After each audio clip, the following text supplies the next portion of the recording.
لله وكفى وسلام على عباده الذين اصطفى أما بعد فأعوذ بالله من الشيطان الرجيم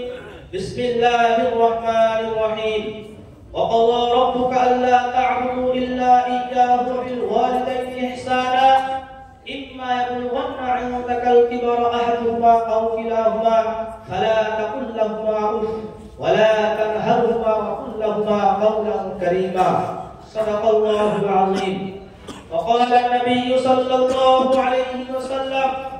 رضا الرب في رضا الوالدين وسخط الرب في سخط الوالدين أو كما قال عليه الصلاة والسلام যাবতীয় উপাসনা আরাধনা সমস্ত প্রশংসা সেই বিশ্ব নিয়ন্ত্রকের প্রতি নিবেদিত হোক যিনি মহিয়ান করিয়ান সর্বশক্তিমান অনন্ত অসীম দয়ালু কৃপাবান সমগ্র সৃষ্টি জীবজাগর গুণবান যার বিনা অনুমতিতে চন্দ্র সূর্য তারকারাজি উদিত হয় না অস্ত যায় না ভক্তি ও ভালোবাসার সহিত করে তার প্রশংসা হামদ ও সানা সকলে আমরা সমবেত কণ্ঠে বলি আলহামদুলিল্লাহ অসংখ্য দরুদ ও সালাম প্রেরণ করে সেই মহামানবের প্রতি যিনি আগমন করেছেন বিশ্ববাসীর করুণা হয়ে ভ্রান্ত পথিকের পথের দিশা রূপে যার উপাধি আল আমিন সাদিক আমানতার সত্যবাদী অতঃপর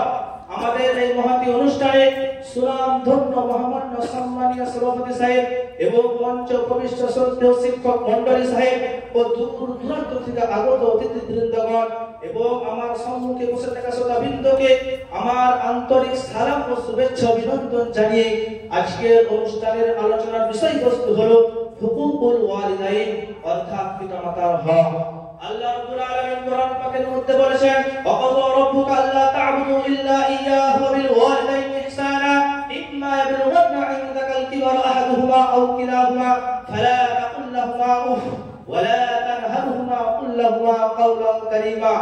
তোমার পালনকর্তা আদেশ করেছেন তাকে ছাড়া অন্য কারো ইবাদত করো না এবং পিতামাতার সাথে সদ্ব্যবহার করো তাদের মধ্যে কেউ অথবা উভয় যদি তোমার জীবদ্দশায় বার্ধক্য উপনীত হয় তবে তাদেরকে ধমক দিও না এবং তাদেরকে বলো শিষ্টাচার পূর্ণ কথা হাদিস শরীফের মধ্যে বর্ণনা করেছেন রিজা রাব্বি ফি রিজাল ওয়ালিদাইন ওয়া সাখাতু রাব্বি ফি সাখাতিল ওয়ালিদাইন রাসূল সাল্লাল্লাহু আলাইহি ওয়াসাল্লাম বলেন কারো প্রতি তার পিতামাতা সন্তুষ্ট থাকলে আল্লাহ তাআলা সন্তুষ্ট থাকেন ঠিক এরকম ভাবে ইবনে মাসউদ রাদিয়াল্লাহু তাআলা আনহু বলেন আমি রাসূলুল্লাহ সাল্লাল্লাহু আলাইহি ওয়াসাল্লামকে জিজ্ঞাসা করিলাম কোন কাজটি সবচেয়ে উত্তম তিনি বললেন নামাজ নির্ধারিত সময়ে আদায় করা আমি আবার প্রশ্ন করিলাম এরপর কোন কাজটি তিনি বললেন বাবা মায়ের সঙ্গে উত্তম আচরণ করা আমি আবার প্রশ্ন করলাম তারপর কোন কাজটি তিনি বললেন আল্লাহর পথে জিহাদ করা এই হাদিসের দ্বারা প্রমাণিত হয় যে নিজের পিতামাতার আনুগত্য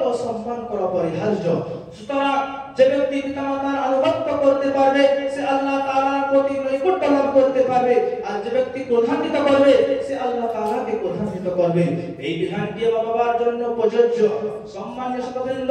হযরত আল-কামার রাদিয়াল্লাহু তাআলা আনহু মৃত্যুর পূর্বে মুসলিম উম্মাহর জন্য নসিহতের মর্মস্পর্শী কথা বলে যান হযরত আনাস রাদিয়াল্লাহু তাআলা আনহু বলেন রাসূলের এক যুবক সাহাবা রাদিয়াল্লাহু তাআলা আনহুর নাম ছিল আল-কামার রাদিয়াল্লাহু তাআলা আনহু যে ভীষণভাবে দিনের সাহায্য করত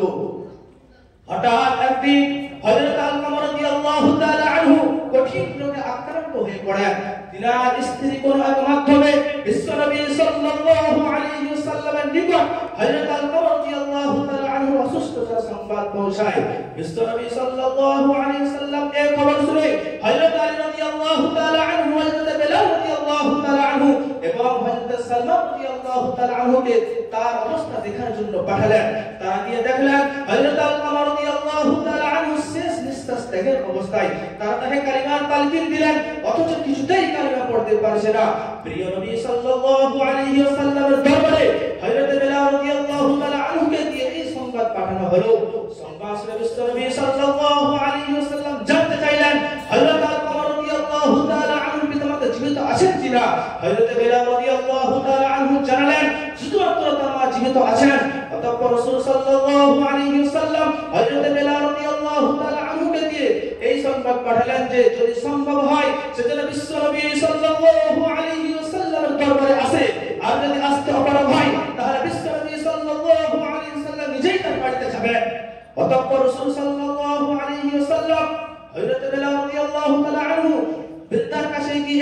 জানালেন। হযরত আলকামা রাদিয়াল্লাহু তাআলা আনহুমা এই কথা শুনে চমকে উঠলেন আর বললেন, আমার জীবন বিশ্বনবী সাল্লাল্লাহু আলাইহি ওয়াসাল্লামের জন্য কুরবান হোক, আমি নিজেই বিশ্বনবী সাল্লাল্লাহু আলাইহি ওয়াসাল্লামের দরবারে উপস্থিত হব।